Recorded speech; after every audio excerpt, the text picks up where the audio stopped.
Hey, everybody.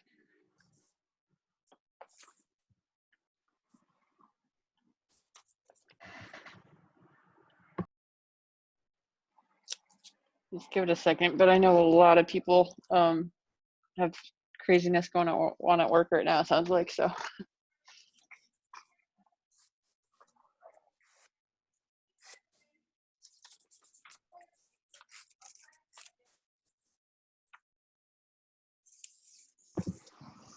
Gail, you're not running a fire in the fireplace? Not today. I'm going to save Is the wood. everything? Oh, sorry. Save the wood for Saturday when I'm going to really need it, right? Gail, is everything crammed into that one room? Yeah, the whole library. Oh, wow. Oh, no.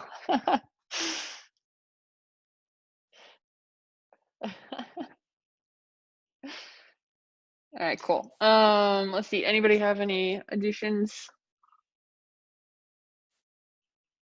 Okay. Gary, do you want to start us off with emergency management? Yeah, just two things. Reminding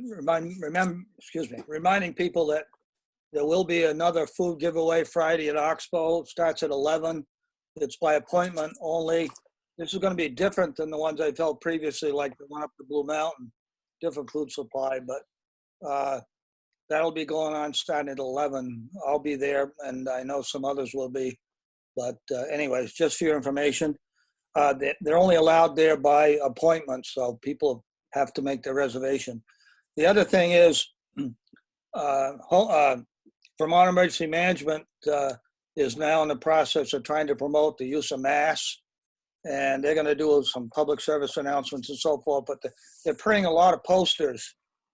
So I ordered 25 of them. It should be here any day now, and I will be trying to get those out to many of you, especially in the business community. So that at least may help outside your business promoting wearing a mask. Other than that, I don't have anything. Well, Gary, I had a question. So the Emmy Hausman and I were kind of connecting on the food resource, like the food drop at Oxbow, and Right. we held off kind of advertising until after the holiday because we just didn't think people would see it. And by that time, Right. they were completely full. The only availability was the 31st. So I'm just wondering, do you think that people in Bradford actually saw that, or do you think people statewide are just going to as many as they can? Which is totally, of course, like, that's great. Like, if people Yeah. have a need, there's a need. But I'm just curious if we're actually reaching local people. I don't have any way to know other than I expect Yeah. I'll learn a lot Friday just by seeing who's there and where they come. Okay. No, I don't know. Yeah, it'd be I curious. hope it got out for long. I know. Yeah. Yeah, we were just curious. Emmy was freaking Certainly. out when she hadn't advertised to Newbury, and Newbury was there. It was full. Right. Sorry to hear that. Oh, that's okay. I'm just like, I'm hoping that, yeah, it'll be interesting to see. I wonder if they can, since they collect registration details, I wonder if they would share what the zip codes ended up being, like at the end or something. It'd be interesting to see how far people are traveling. Yeah, well, I will, as soon as I get there, I'll ask. They'll have the Cool. list there, obviously, because they have to check off. I'll Okay. ask to see the list. Okay, cool. Can't imagine they won't show it to me, but. And then I didn't even look. Do you know, did they open up the additional August dates? They were going to hold off until this week to do that. I haven't heard directly, and Okay. I haven't gone online to look. Okay. Take a look. Cool. Thanks, Gary.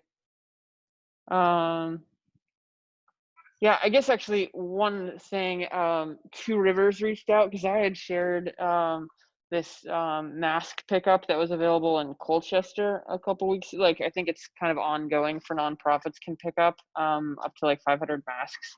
So Two Rivers ended up going up and getting a bunch of boxes. So I have 500 masks here. If anybody has like a need for their business or the town or whatever, just let me know. They're reusable cloth masks.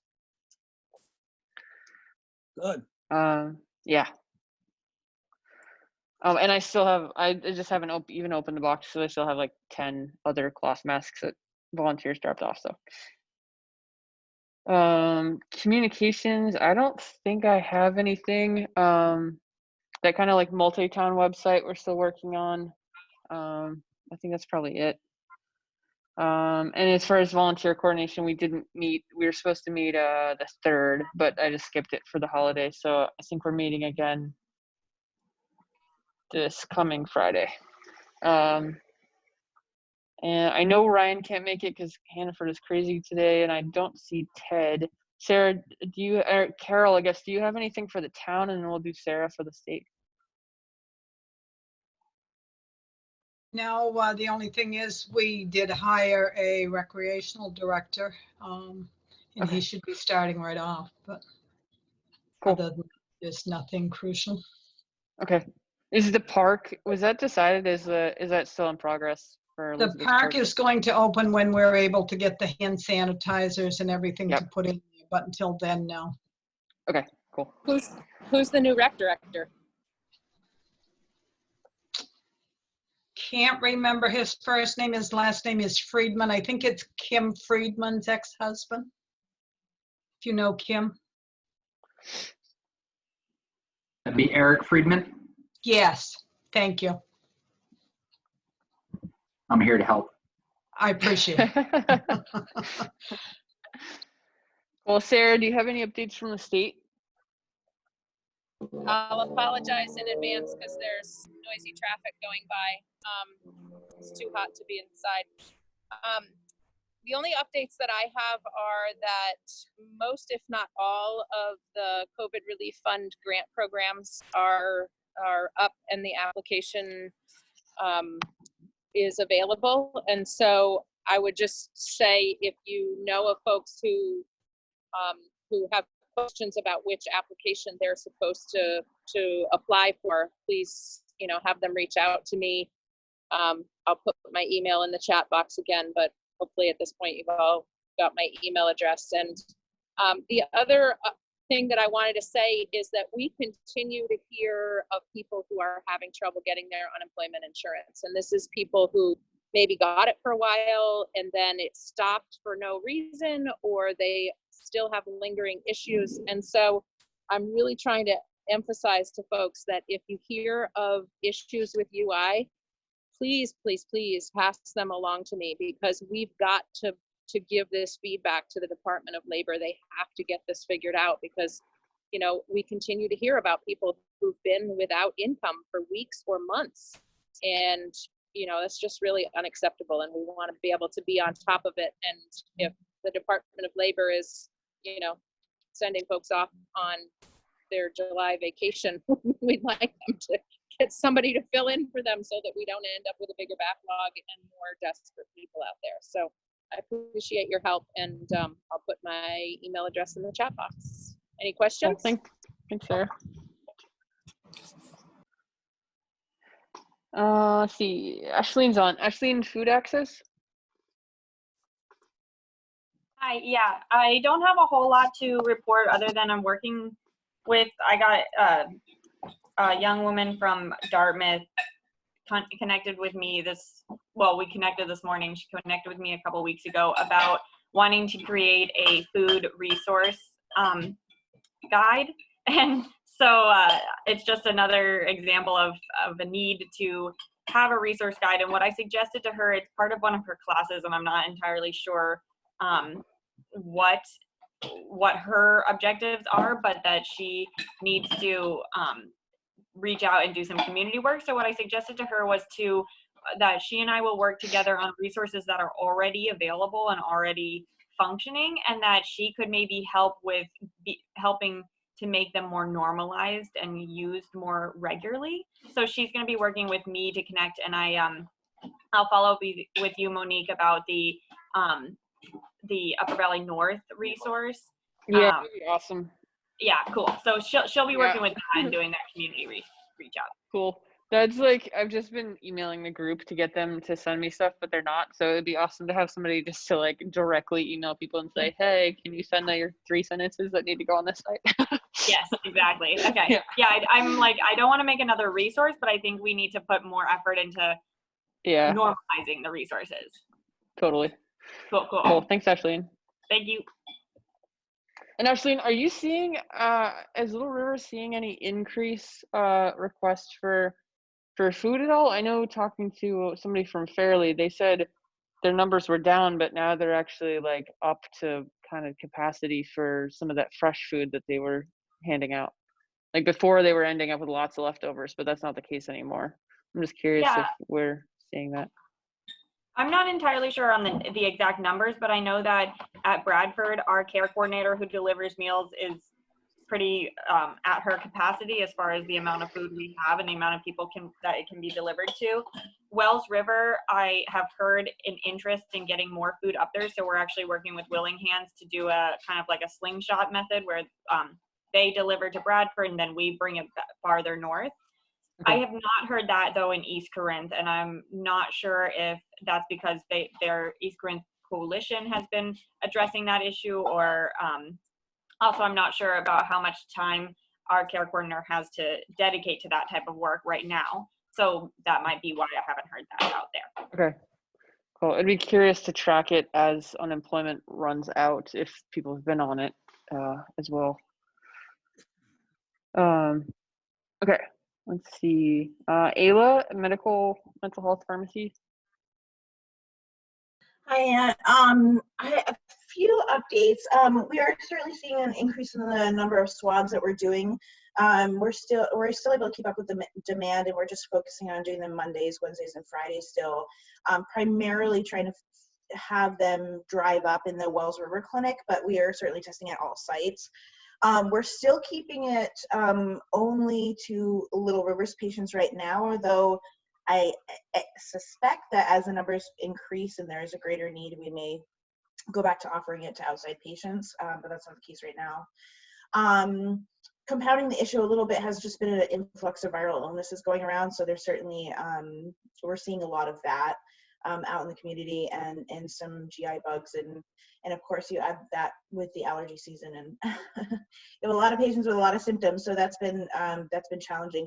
But still no positive swabs as of last I knew, unless Ashleen has more updated information. But as far as of Monday, we are running the antibody tests, and we're offering those to patients who after a discussion with the provider decide together that that's indicated. And so we have done quite a few of those and had a few positives, which is kind of taken a bit with a grain of salt, depending on the reliability of the test and what information that really provides. And so that's been I think challenging for everybody around the area, trying to discuss positive results and what does that mean. As far as mental health, Mike chimed in this morning saying that there has been increase in fatal opiate overdoses, increasing throughout the state and some in this area.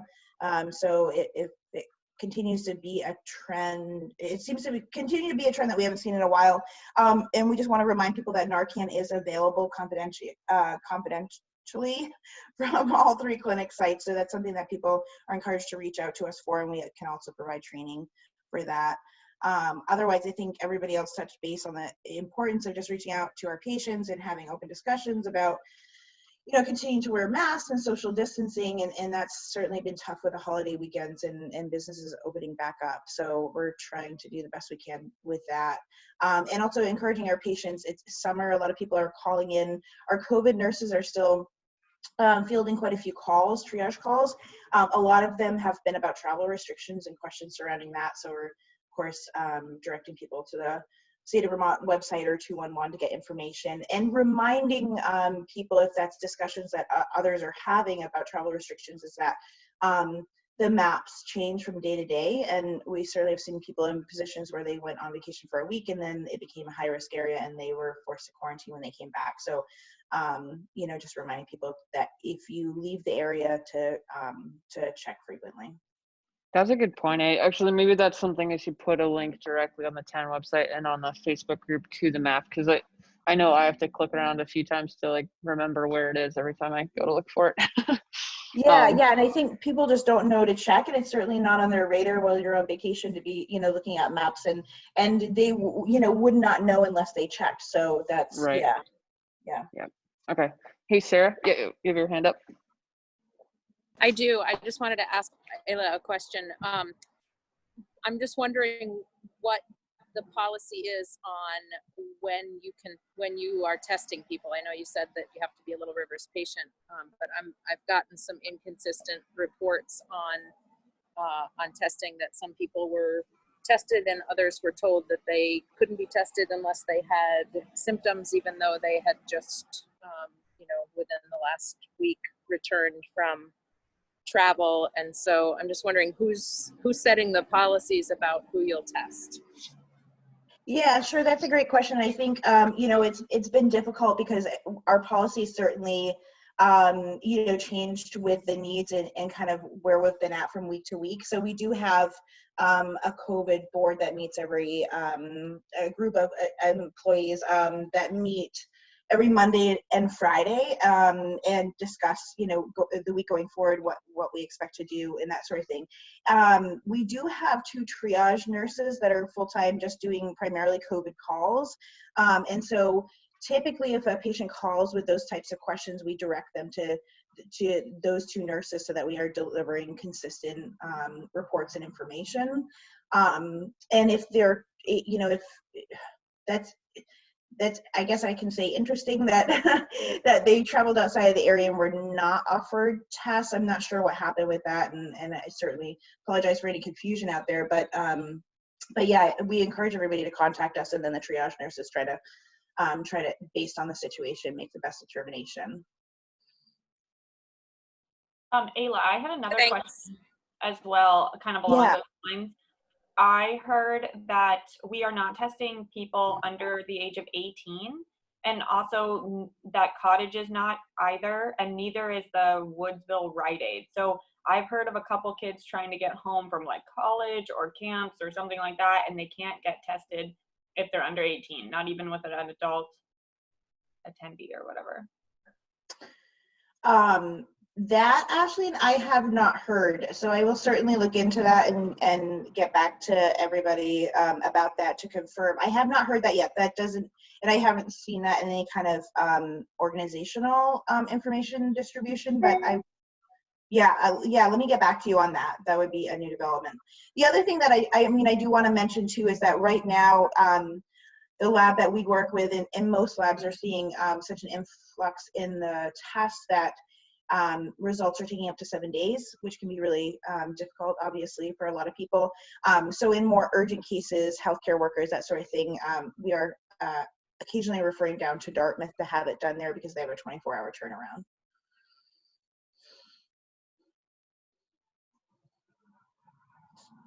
Any other questions? Cool. Thanks, Dave. Mike, did you have anything you wanted to add?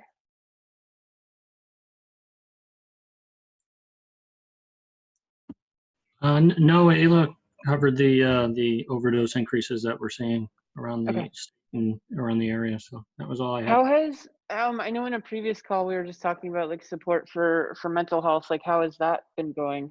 Is there anything we can do to help with marketing that kind of stuff, or have you seen an increase in people using your services? We have our medication assisted treatment program has seen a significant uptick. I think we had 5 to 6 new intakes over the past 2 weeks. So for us, that's a large number. I think just getting the word out that the more people that have Narcan around, the more accessible it is for individuals to have in their homes, just in case a loved one, family member is overdosing. They can utilize that tool. Will you guys be doing any type of public announcement type thing on that, like educating people, or? We have in the past. We don't have any plans currently right now to do that. Okay. But we definitely could look into doing more of that. Okay, just curious. Cool, thank you.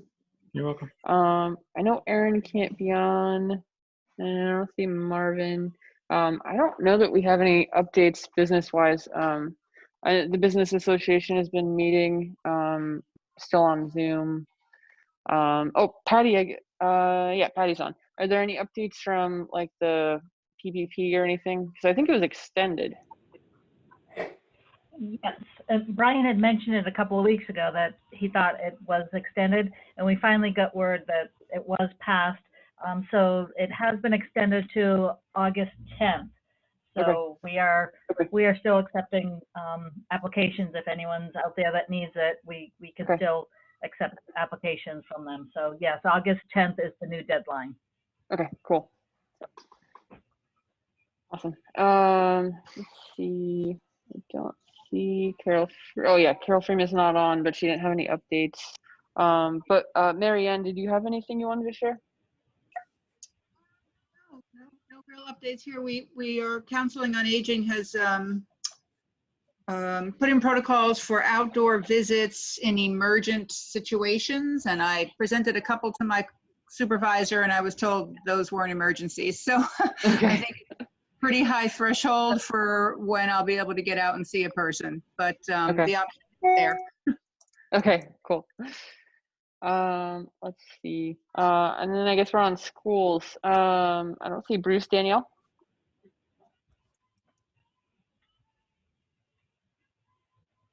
Hi, everybody. Hey. So I have, obviously, I'm sure everybody knows that the budget did not pass.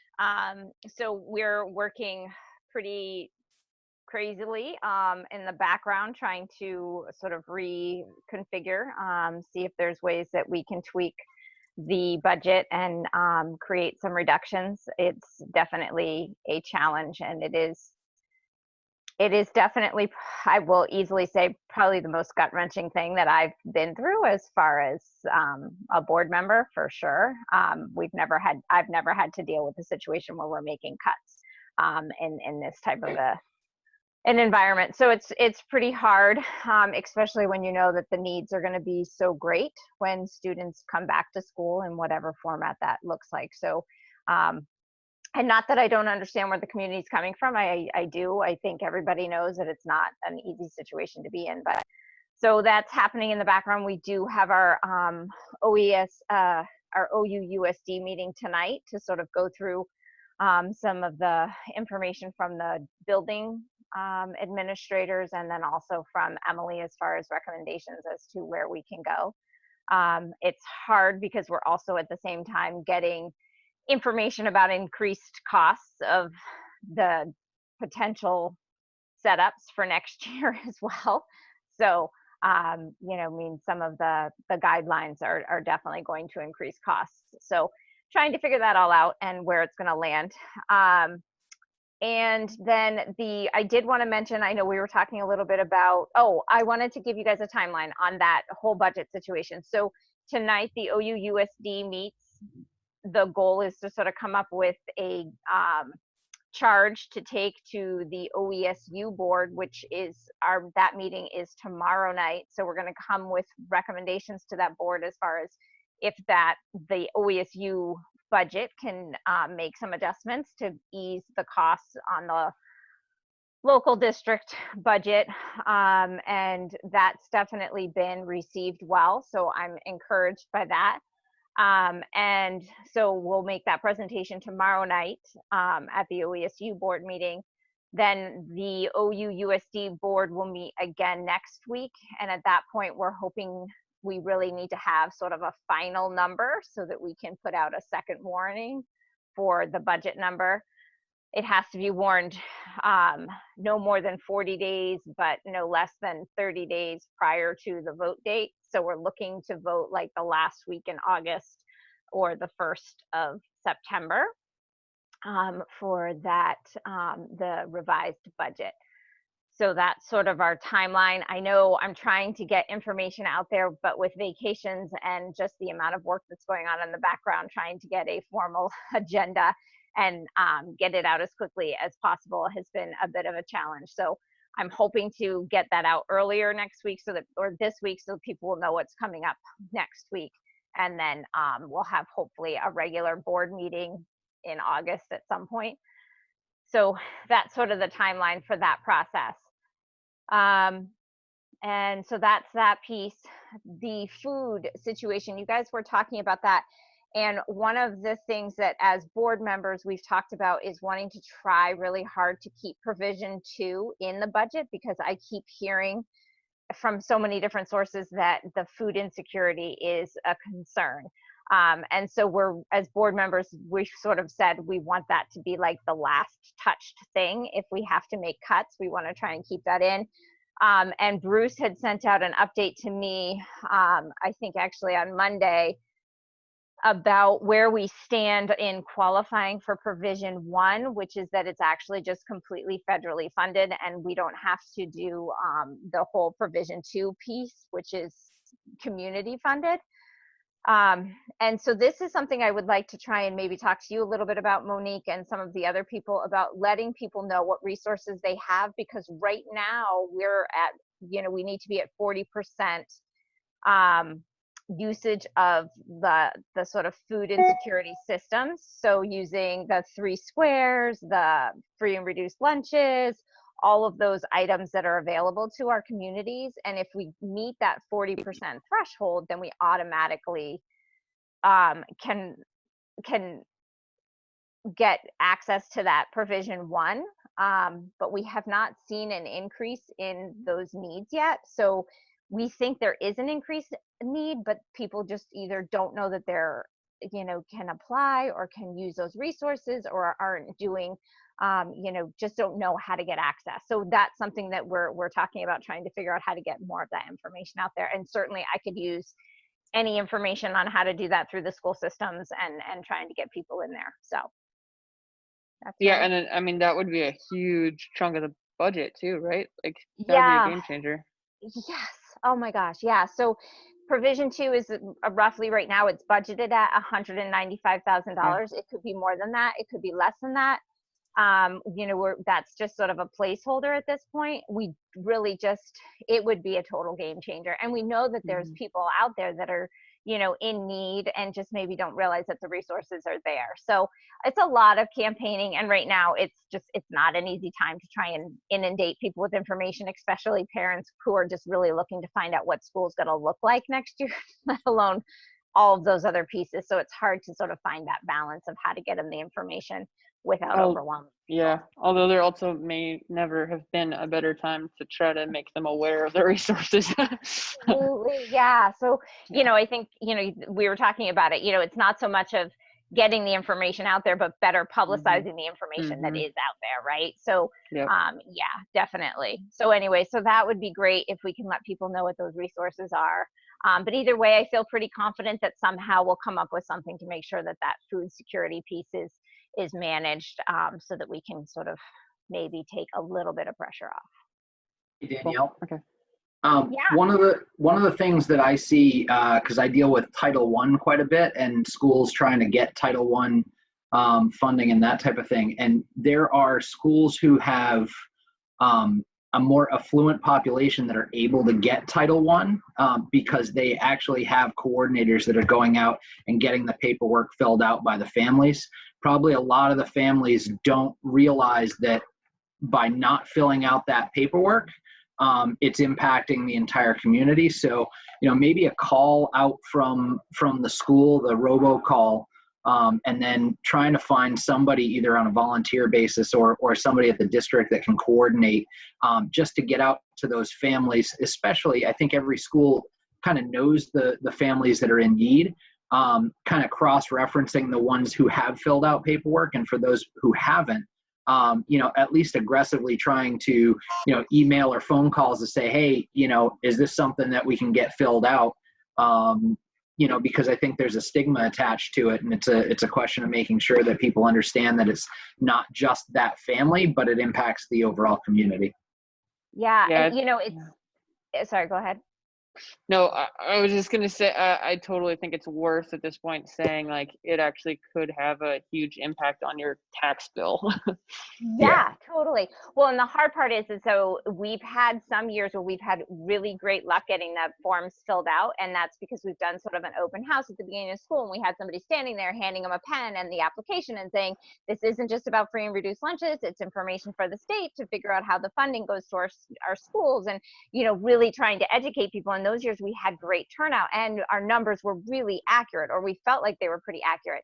This year, I'm really scared because we're being told guidelines, you know, parents are not really going to be allowed in the schools. There's not going to be the open houses that we're used to. They're not going to be going in and visiting the classrooms before school starts. So getting that paperwork out to people is going to be fine as far as getting it out, but getting it back. And, you know, so trying to figure out how we can try to really advocate that and figuring out that piece, because there's going to be that space. There's just no way around it. There is going to be that space. So I think, Brian, like you said, having a coordinator, somebody who takes over that piece to communicate out is going to be essential this year for sure. I also wonder if like with the tax help, so like the AARP tax help, they've been meeting like Tuesdays and Thursdays. They have people that can just walk into the space on Main and like get help. Like, and I know especially with the library like closed right now, and people maybe being not able to go into the school, but also being more, I guess, feeling less anonymous if they're gonna go in to get paper help. Like, I wonder, like, we could offer some kind of thing here where it's like such and such days, come in and get help with your food assistance forms or something, and then have somebody that's like doing that. Yeah, that would be great. And I know, like, you know, I mean, I hate to add something to somebody else's plate, but typically it's the administrative assistants at the schools who are so in tune with what's going on and being able to sort of, you know, start the conversation with the family or send some paperwork home with the mom or the dad who's doing the pickup or whatever the situation is. And we're just, I'm afraid we're going to miss that piece. So I think that's a really good point in trying to figure out how to bridge that gap. Is there a drop-off spot that people could drop off instead of having to mail it or go to the school? Yeah, so I'm sure that will come once we start putting together. So I mean, all of those guidelines still have to be formalized, but once those packets of information goes home, there will definitely be drop-offs. And I think, you know, to a certain extent that it comes from the board is we're going to have to really publicize this provision one piece as far as we need to get everybody, you know, information about what they can access to, how to sign up for certain things, whether it's through the school or whether it's, you know, a different state function that, you know, that gives them access to food, but it reports back through the school, right? So those types of things are things that we're going to have to try and figure out how to get that information out there. So yes, there's going to be lots of different ways that people can pass in the information. And I was going to say also at the library, as soon as we can open up, which I'm assuming will be sometime in August rather, I would love to offer a space, you know, a time and space at the library for parents to meet with somebody privately, or we'll have a private space then too to help fill out forms. You know, my story hour will be going again, so I'll have young families in. Yeah. So I would love to be a part of that at the library if that's helpful. Yeah, well, and I think that that's a really good point, is trying to have other places outside of the school building that parents can use as a touch point to access the school, because that's going to be a big issue, is it right now? And again, I don't know, I haven't seen the official guidelines. I've seen the overarching guidelines, but I haven't seen the ones specific for our district. But it is going to be very limited to parents and parent access. Volunteers are going to be there's not really going to be volunteers allowed in the buildings. It's just going to be a different scenario this year. So having different places that parents can go to that isn't the school, but they can get information about the school and get that information into the school is probably going to be huge. So that's a really good point. And I'll definitely make that note and try to reach out and let the other board members know so we can sort of start brainstorming on that. I also wonder about Little Rivers helping to give patients the forms too, because Ayla or Ashley, isn't there some kind of question about, do you have access to food or something like on their intake forms? I feel like there's like something. We do, yeah. We do ask every new patient and yearly about access to food and if that's an issue, and certainly more frequently now that with any of the pediatric kids coming in. So I wonder about giving Little Rivers forms just as a practice to like start providing those forms or something if people check that off. If you don't already, you might already do that. Yeah. Yeah. Which forms are these you're referring to, Monique? Go ahead, Danielle. Well, so Sorry. some of the forms are, the school-based forms are, applying for free and reduced lunches. So it's really sort of accessing that piece of the program, but there's other programs that are available. So it's like the community certified data. So like families that are taking advantage of, state programs like the 3 Squares, fuel assistance, food bank assistance, foster children are, even obviously part of, a different type of a category, but their access to food. So all of those things that, all combined create a data point that the state's looking at in order to qualify us for the provision one. Oh, gotcha. Okay, yeah. No, I think we'd definitely be happy to help with that. If there's any way, Danielle, you can get me a copy of that form, and I'll send it to the appropriate people. But I'm sure they'd be happy to help. Okay. And Monique, just so you know, and Danielle, you're aware too, I know that Little Rivers has been in discussions with the local schools talking about how we help support the schools in the fall going forward with, health-related needs, but just community needs as well. So there is open discussions about how we can help facilitate things. Yeah, thank you. It's definitely going to be an all hands on deck, I think. So we're really thankful that we have you guys in the community. And I know, like I said, it's hard not to keep reaching out to the same people over and over again. But, unfortunately, right now, we're really just going to have to tap into everything that we have to try and get everybody connected to what they need and try to do the best that we can. So, yeah, absolutely. Cool. Yes, yeah, go ahead, Brian. Monique, another little part, and Carol will have to chime in here, but the Walter Lee Committee approved and sent to the select board for their approval the outdoor classroom at Low St. John Forest. I looked at the minutes, and it looked like it was voted on, but they didn't put in the draft minutes if it was approved or not. Carol, it was approved, yes? Yes, it was. Okay. So they should be able to start construction whenever they do the permitting and all that kind of stuff. So at least we'll have an outdoor classroom that can probably be utilized by, a lot of different classes to be able to do some stuff, barring weather. But it'll actually give them a structure to be able to work under. Cool. That's awesome. Brian, what about youth sports? Is there any update there? I mean, baseball and softball are going. So it's pretty awesome to get to see pictures of kids playing baseball. Pretty excited about that. So, I mean, at this point, it was an abbreviated season, many fewer teams than normal, but at least kids are out practicing and playing. The Connecticut Valley North Little League put together kind of their rules and regulations about, distancing and proper etiquette and all that kind of stuff. It seems to be going pretty well. Had a discussion about soccer, and it looks like, for the fall, it's still kind of up in the air. We're doing things as if soccer is going to happen, but honestly, it's hard to tell. And I think it's going to be interesting to find out if the high schools and middle schools are actually going to play. And I mean, Bradford Youth Sports is kind of detached from the town and the school, but most of the programs in the area are either town or school programs. So it'll be a question of, whether we deem that it's safe enough to play and whether we can find opponents to play against. So there's that. And one other thing is, so just through my business, I'm going to try to do some classroom funding in the area. So I'm going to kind of try to work with the district and work with Donors Choose to find ways to fund the classroom, because I expect that Danielle's having an awful hard time trying to figure out where to cut the budget in order to get that, to the point that the taxpayers can approve it. So, any money that we can get through kind of that crowdsourcing community support is just fewer dollars that we have to spend through the budget in those classrooms. So I'm going to try to work with the district on that to at least get some money for some specific projects. Cool. That's awesome. Keel, do you have anything for the library?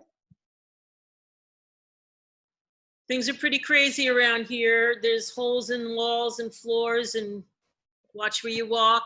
And the phone is ringing off the hook, obviously. And a lot of people are using the internet outside. I've ordered a couple laptops. They should be here this week. I'm going to start lending laptops out on the curb for some folks that just don't have a device. And that's, people are already calling and asking about that. Other than that, I just got back from a really cool vacation. So I'm trying to catch up, but I don't really have anything else to say. Maybe next time we meet, I'll have more info on when we can open. Cool. Thanks, Gail. Thank you, guys. Nancy, did you have, cool. Thanks, Gail. Nancy, did you have anything for the mentoring project or anything? I don't have anything to add. Okay. Let's see. Didn't have anything for churches. I know I saw, yeah, Ramsey.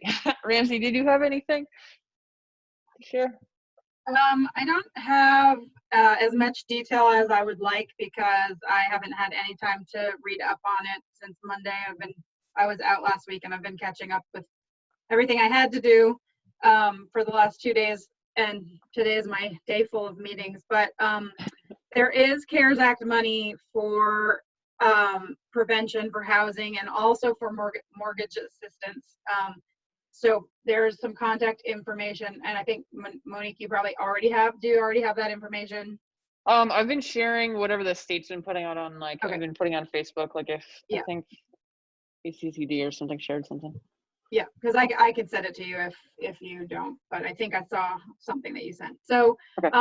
It's also the beginning of my fiscal year, so I have more money again. I'm not sure, I haven't gotten guidance yet about how that is intersecting, because obviously if a landlord applies for money through the CARES Act, then I can't be paying them for the same money that they are needing. So we have to kind of figure out how that's going to work out. And we haven't figured that out yet, I don't think, or I haven't received word on that. Capstone is able to help people. It would be on by phone and mail probably, but we do help people with 3 Squares apps and things like that. So people can be directed to call us. And Erica has time right now to do that kind of thing before fuel starts. So any of those kinds of applications to try to help push in the direction of that. There's lots of there's lots of little things for trying to convince people that it's a good thing. I actually had somebody in your area that I was talking to the other day who's asking me for resources, and he was talking about food, and I said, do you get 3 Squares? And he said, I don't need that. I get all I need from the food shelf. And a lot of people feel that way, but it doesn't disperse the resources the way it should when people think that way. So I always try to tell people, it's better for the community to bring back federal dollars into our community, and it is an economic stimulus, because I think it creates, I don't know if this is the current number, but like $1.70 for every dollar somebody has on food stamps, that's that economic impact in the area. So sometimes people will listen to that. Sometimes people don't feel like they feel like if they take it, it's taking it away from somebody else who needs it more. And that is also not the case, because everybody who's eligible gets it. So, and a lot of people, I think, also don't realize that if they got the earned income tax credit, then they automatically are eligible. I think that's for the free lunches too.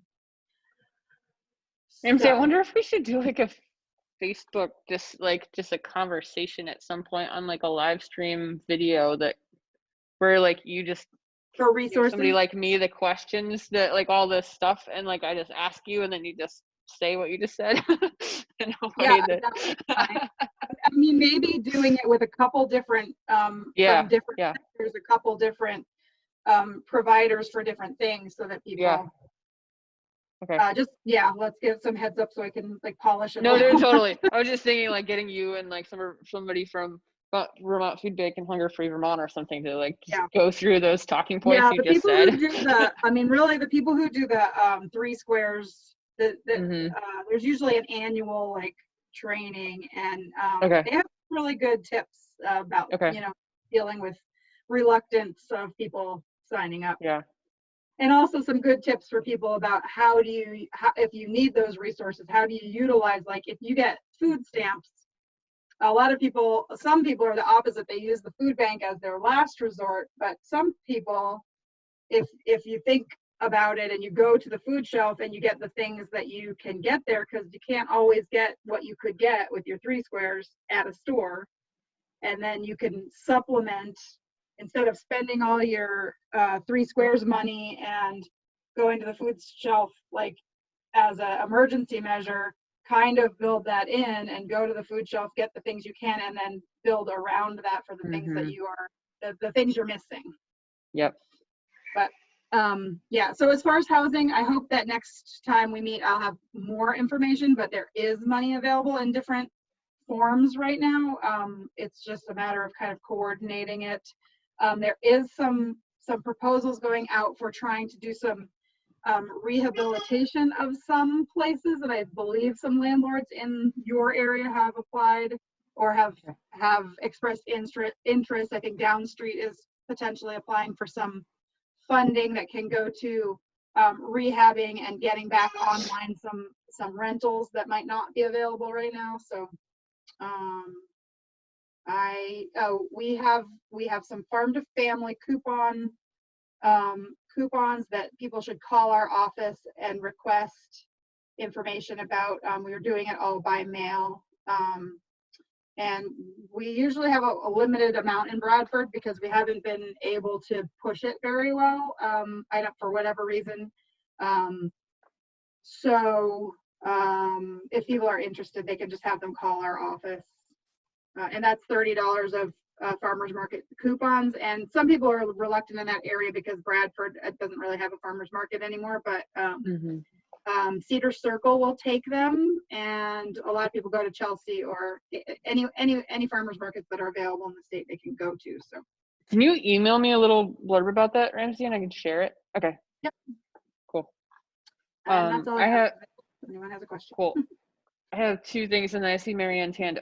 One, sorry to Linda for not responding right away. She had a urgent email that she needed a response by. It was a rehabilitation thing by 3, and I missed it. And the other thing, what was the other thing? Oh, I get asked. I probably get at least 2 people a week who ask me for landlord, potential apartment options in Bradford and Newbury and surrounding area. Do you happen to, I always just piece it together in responses to them, but do you happen to have a list of I do sort of have a list. I have a list that I could send it to you, and then you could that'd be awesome. get it if you want. I just remembered I did have another question, but for you about Space on Main, because I had somebody who called me that I had been working with a little bit, who's job searching, but she doesn't have internet where she lives, and was just wondering about resources. And I wasn't sure if Space on Main was a place that people could come and use either the internet or use computers or print out things or anything. I couldn't remember if that was something you guys did.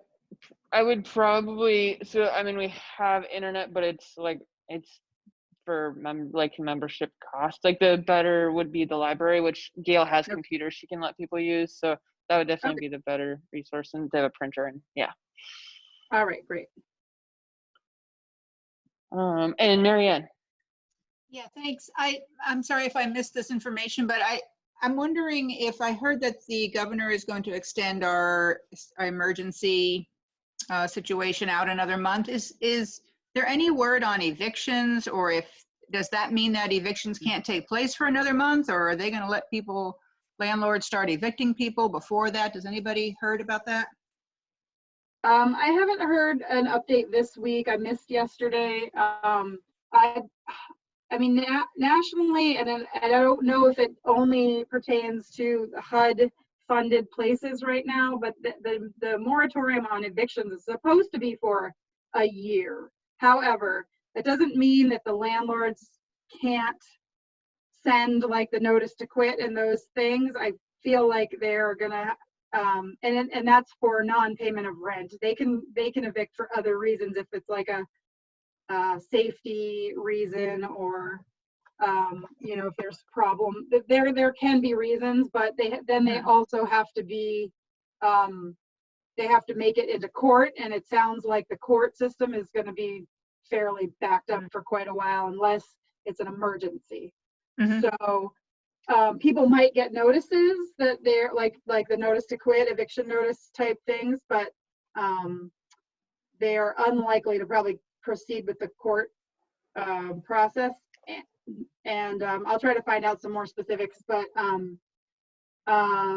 they also have to, it's important for people to know that a landlord can't evict you, only the court can evict you. So depending on what the circumstances are, it's never good to have an eviction on your record, but at this time, if you haven't gone through the court process, you don't actually have to leave. Right.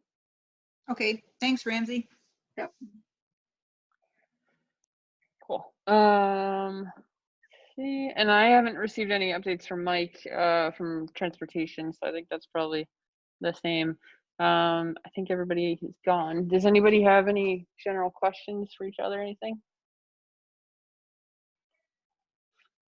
Cool. And for the people officially on the committee, we didn't have minutes from last time, so there's nothing to approve. I did apply for grant money for this group to cover some of the signage and that kind of stuff, and so that got approved for $500. So that's going through Patty and Jen Rivers for the town. So, yay. I think that's it. We'll meet again in 2 weeks. Okay. Cool. Thanks, everybody. All right. Thank you. Okay, bye. Bye.